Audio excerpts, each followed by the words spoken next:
Fala aí, menor, beleza? Estamos aqui hoje para mais uma aula de IPv6. Essa é a quarta parte da aula 2. Eu já falei, né? Eu tive que dividir em 4 partes, porque era muita coisa. Ainda bem que eu dividi, porque foi muita coisa mesmo. Mas agora é a última parte da aula 2, onde a gente vai falar sobre mais algumas coisas de internet, mais algumas siglas, algumas explicações para você conseguir entender melhor e acompanhar esse curso e qualquer curso de internet de boa. Então já vamos lá para a aula e parar de enrolar. Sem a língua ficar falando. Vamos lá, a gente vai falar agora sobre os tipos de relação na internet. Essa aula já é mais curta, graças a Deus, já acabar, você não vai ficar triste, que são algumas siglas que você consegue entender a interação dos usuários, clientes, empresas na internet. Eu tô falando isso porque quando a gente começar a falar um pouco mais de IP, a gente vai ter que entender isso. Quem é que distribui IP, qual é a empresa que tem, quem não tem, qual que é do cliente, qual que não é, IP público, privado, esse monte de coisa que a gente já falou bastante coisa nessa aula 2, né? Mas vamos lá. Primeiro, é o B2C. Se você acompanha Shark Tank, você já deve ter visto alguém falando lá sobre B2C. O B2C é Business to Consumer, que são empresas vendendo para clientes. Por exemplo, a Amazon é uma empresa vendendo para um consumidor. A gente, quando você entra na Amazon, compra alguma coisa, é uma relação B2C ou B2C. Então, a empresa, ela está vendendo um serviço para o cliente, que somos nós. Se você é a empresa, você é o lado B. E se você está comprando, você é o lado C. A gente vai falar muito disso quando chegar a parte de IP. Não vai falar muito, na verdade, né? Mas quando você pega os livros, eles usam esses termos para explicar determinadas características de distribuição de IP, por exemplo, né? É o B2B, o B2B, que é Business to Business. Empresa vendendo para outras empresas. Quando você tem, por exemplo, a Alterdata. Inclusive, eu visitei o Museu da Alterdata. O Paulinho vai colocar aqui umas fotos do Museu da Alterdata, que eu fui lá com o pessoal do CTA. O CTA é um dos nossos patrocinadores aqui, que é uma escola de curso técnico em Bangu, na Rua Rio da Prata, 391. Tem aqui na descrição as informações desde lá. A gente foi na Alterdata, uma das maiores empresas de desenvolvimento de software aqui do Brasil hoje. E ela, por exemplo, ela tem um software de gerenciamento de empresa, de RH, de estoque, um monte de coisa. E ela vende para outras empresas. Então, por exemplo, eu, Alfredo, tenho uma empresa e tenho um monte de funcionário, preciso gerenciar esses funcionários. Eu vou comprar esse software da Alterdata E ela vai me vender o software dela. para eu poder colocar e gerenciar os meus funcionários na minha empresa. Então, isso que é a relação B2B, Business to Business, empresa vendendo para empresa. Próximo aqui é G2C, G2C, que é governo para cidadãos. Cidadãos? Não, cidadãos. Serviço do governo para cidadão. Exemplo, Receita Federal Online. Então, você aí que já declara imposto de renda, ou não, mas pelo menos sabe o que é, tem um nome para a relação entre o governo federal, a Receita Federal, com você, na hora que você declara o seu imposto de renda. E realmente é isso. O governo, ele disponibiliza um software da Receita Federal, que dependendo do seu imposto, você mesmo pode declarar, não precisa de um computador, mas aí vai depender de qual é o teu consumo, de coisas que você tem e tal, mas dá para fazer bem tranquilo. Até um tempo atrás eu fazia normal essa parada, faço ainda e tal, mas não é nada difícil. E você, como cidadão, consegue ter acesso a esse tipo de coisa. Pô, tipo de relação à internet legal. Próximo aqui é o C2C, que é Consumer to Consumer, que é o consumidor vendendo para o consumidor, que, por exemplo, é a OLX. O Mercado Livre, hoje em dia, ele tem muitas empresas que estão vendendo através do Mercado Livre, mas no princípio o Mercado Livre era para troca entre consumidores, não era para ter empresa. Depois de um tempo ele virou um marketplace, né, que é você pode botar a tua empresa lá dentro e vender. Marketplace basicamente é isso, assim como a Amazon virou marketplace, assim como o Kabum virou marketplace. Se você não entende, e para isso que serve essa aula de siglas e palavras que normalmente a gente não entende, é que às vezes a pessoa vai comprar no Kabum, e lá no Kabum você compra, mas não está comprando do Kabum. Você está comprando de uma loja que está usando o site do Kabum para vender os produtos dela. Por isso que tem lá aquela opção, ó, de vendido pelo Kabum ou não. E pode acontecer de você comprar um produto que não é o Kabum que está vendendo. O Kabum só está funcionando como marketplace. Quer dizer que é o seguinte, ele está emprestando o site dele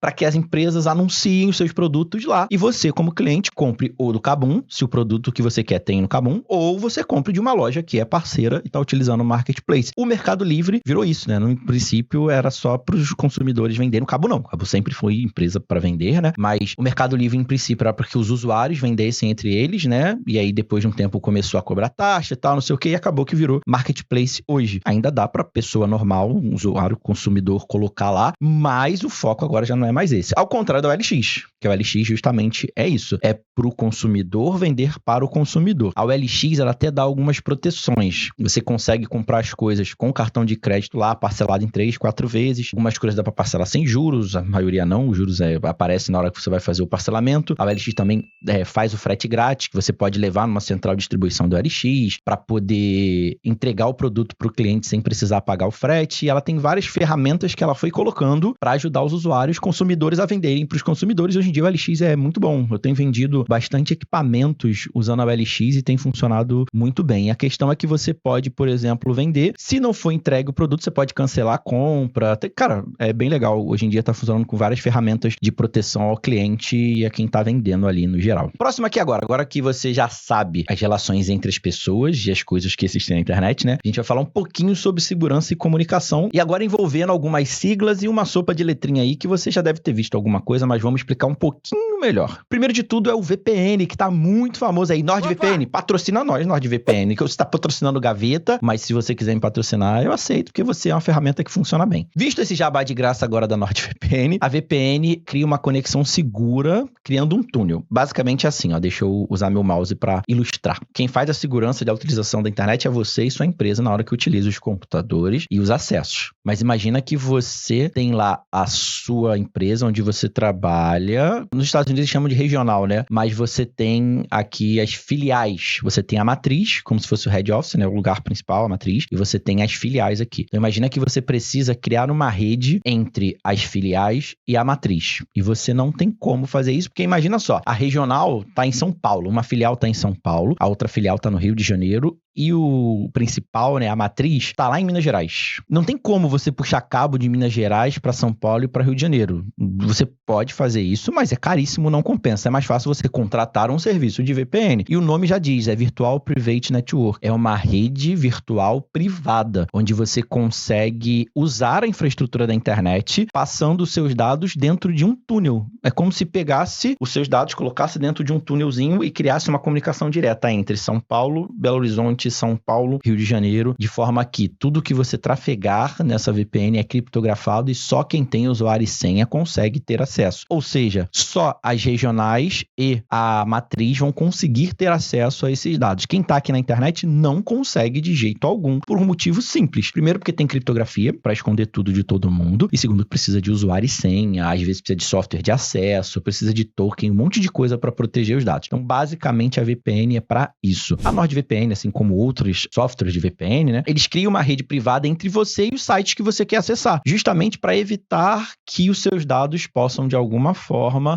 vazarem por aí. A gente sabe que todo site que tem HTTPS, ele é um site que criptografa os dados e é impossível você ter acesso. Às vezes aparece uma falha ou outra ali de algumas coisas que o usuário precisa fazer isso, fazer aquilo para ver os dados, mas ele é bastante seguro. Aí você coloca a VPN, se o HTTPS falhar, a VPN tem uma segurança a mais ali. E também para você poder acessar conteúdo de outro país, que aí você consegue, através da VPN, trocar sua localização para o site. Lembra do NAT que eu falei nas aulas anteriores? Então, o NAT ele só coloca um IP público para sua casa inteira. A VPN basicamente vai trocar. O seu IP público não vai ser o IP público do modem da sua casa, vai ser o IP público de um computador em algum lugar do mundo dentro da rede da VPN. Então é basicamente isso que faz. A gente vai falar até um pouquinho mais disso lá no curso, aqui ó, no curso de segurança com prática. No módulo 2 a gente vai falar melhor de VPN para você entender melhor o que é isso e as características da VPN. A princípio, eu acho que já deu para entender, né? Vai criar uma rede segura para passar pela internet para os seus dados não serem vistos por ninguém e passar de forma protegida e criptografada. Próximo aqui é o VoIP. O VoIP é uma parada que hoje em dia é bastante utilizado em empresas grandes, onde você pode utilizar e fazer ligações através da internet. Olha isso, o WhatsApp. Você já reparou que o WhatsApp, para você fazer uma ligação, você não precisa ter um número de telefone? Você não precisa usar a operadora para fazer ligação. Você precisa ter internet. Se você tem internet, pode ser Wi-Fi de shopping, Wi-Fi aberta, pode ser... Você tem Wi-Fi, você consegue fazer ligação. E isso é o VoIP. Pode ser VoIP, Zoom, Skype, qualquer tipo de ferramenta. Permita que você faça uma ligação de telefone, que é uma ligação celular, né? Só que sem usar o número de telefone. Antes do VoIP acontecer, para você fazer uma ligação para alguém, você precisava ter uma linha de telefone telefone, que essa linha de telefone tinha que ter um chip com um número de telefone vinculado ali. Hoje em dia o WhatsApp está vinculado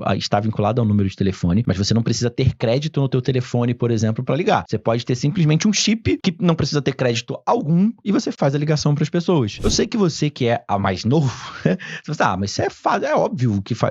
É óbvio para você que já nasceu nisso. Antigamente você não tinha esse tipo de tecnologia pra gente, usuário normal. Você tinha algumas empresas que tinham serviço de VoIP, onde a empresa conseguia colocar esse tipo de serviço através da internet para fazer ligação e esse monte de coisa. Mas hoje em dia é muito comum. Hoje em dia é comum. Você usou o WhatsApp, você tá usando o VoIP. Na verdade, hoje em dia as pessoas não usam nem mais um telefone normal. Eu não faço mais ligação no telefone normal. Só quando eu ligo via WhatsApp, eu vejo que a pessoa não tá atendendo, eu falo, pode ser que não tenha sinal de internet. Vamos usar a ligação antiga como os maias e fazer utilizando a linha de telefone normal. Você já deve ter reparado isso. Em determinados lugares não tem sinal de internet, porém tem sinal de telefone. É porque o sinal de telefone é uma tecnologia mais antiga, melhor não, né? Ela é mais estabelecida, que não demanda de tanta tecnologia para funcionar. Ela não precisa de tanta estrutura para funcionar. Então, provavelmente, se você não tem acesso à internet, você tem sinal de telefone. Agora, se você não tem sinal de telefone, o lugar que você tá é bem ruinzinho, porque o sinal de telefone, ele demanda pouca tecnologia e recurso. Então, para não ter ali, hoje em dia, né? Pode ser que tenha algum lugar mais afastado, seja complicado. Mas, enfim. Próximo aqui é o GPS. E aí, o GPS é muito bom. Eu botei o GPS aqui porque é uma sigla que, hoje em dia, a maioria das pessoas conhecem. Mas o problema do GPS é que o GPS não é o sistema. O GPS é o nome do programa. O que eu quero dizer é o seguinte. Eu vou usar o GPS. Quando você fala que vai usar o GPS, você está falando que vai usar o programa, o software GPS. Em outros países, não necessariamente se usa GPS para localização, porque o GPS é um programa de geolocalização, de posicionamento, geolocalização por satélite. Isso, vai te mostrar onde você está através dos satélites, né? Tem que ter pelo menos 24 satélites ali para fazer um GPS funcionar, mas o nome GPS é o nome do programa criado pelos Estados Unidos para fazer a geolocalização. E se você não acredita em mim, você vai ver que existem sistemas de posicionamento global de outros países, como na Rússia. Na Rússia tem o dela e lá é o GLONASS, que é um nome lindo, maravilhoso,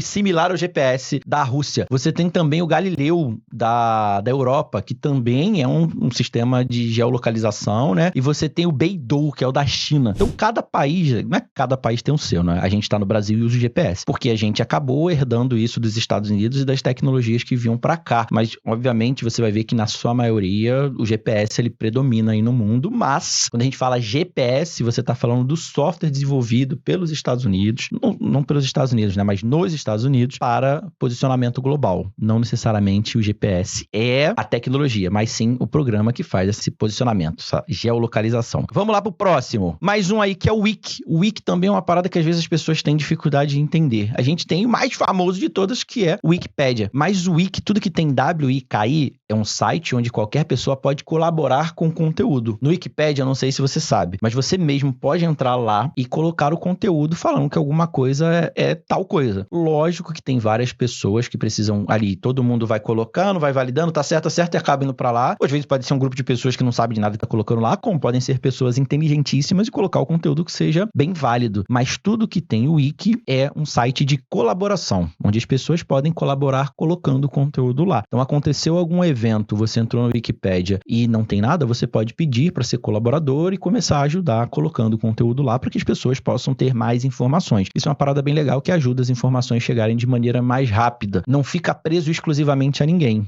Todo mundo pode compartilhar, usar e colocar ali. E aí eu botei um famoso aqui que é o The Hidden Wiki. O The Hidden Wiki, a gente tá aí falando o tempo todo de Deep Web, Dark Web. Esse site é um site que tem ali os principais sites de entrada da Deep Web e da Dark Web. Então você vai achar vários sites ali que podem te levar a fóruns, a grupo de venda de produtos, equipamentos, de livros, de códigos de programação, esse monte de coisa. Se você procurar agora no Google, botar assim, The Hidden Wiki, você vai achar alguns endereços estranhos que só funcionam na rede Tor, onde você consegue acessar uma Wikipédia só dos sites que são da rede Tor, ou seja, Deep Web, Dark Web, sei lá, o que você quer procurar. Deixa aqui nos comentários se você conhece a The Hidden Wiki. que é famosona aí, pelo menos pra quem conhece essas paradas aí das dark webs. Espero que você tenha aprendido e entendido essa sopa de letrinhas. A gente teve aí 4 aulas com um monte de conteúdo com relação a letras, códigos, cifras, explicações, transportes, internet, justamente para daqui para frente a gente poder andar sem ter nenhum tipo de dificuldade. Eu já tava querendo fazer esses vídeos de siglas e tecnologias há muito tempo, porque conforme eu vou dando as aulas, as pessoas acabam se enrolando com os termos técnicos. E eu vejo muita gente reclamando que a maior dificuldade que elas têm de entender é que usa-se muitos termos técnicos, acaba que dificulta o entendimento. Então agora, com essas 4 aulas, eu peguei os principais termos técnicos utilizados e aí vai facilitar bastante de você acompanhar o curso. Alfred, isso não é IPv6? Sim, é IPv6 porque o IPv6 está ligado a tudo isso. Não tem como você falar de IPv6 sem falar de NAT, por exemplo. Não tem como você falar de IPv6 sem falar de segurança, porque o IPv6 vai mudar muita coisa com relação à segurança de IP público e IP privado. Então faz parte do escopo do curso para você não sair daqui perdido e eu falar um monte de coisa e você acabar não entendendo porque precisa de conteúdo. Então a gente faz assim, gradativo até você chegar ao objetivo do curso, que é o IPv6, que a gente tá falando dele direto em vários momentos. Já sabe, faz tudo aquilo que você gosta, que eu preciso que você faça. A gente precisa chegar a 250 mil inscritos. É a nossa meta. Com o curso de IPv6 a gente vai tentar e vai conseguir, porque eu aposto em vocês. Curte, compartilha, segue, faz aquele monte de coisa. As redes sociais estão aqui para você ir lá e tirar dúvida. Lembrando que a gente tem o HRBR Responde, que se você deixa os comentários aqui, eu respondo você em vídeo. E se você quiser aprender mais sobre segurança da informação, tá aqui, cara. Olha, o módulo 2 de segurança com prática, a gente tá falando sobre proteção, um monte de coisa. Ou, se você quiser aprender mais sobre informática básica, para finalizar essas sopas de letrinhas, tá aqui, ó, curso de informática básica, lindo para você aí, com um monte de sigla e tecnologias para você aprender mais, beleza? Nos vemos na próxima aula.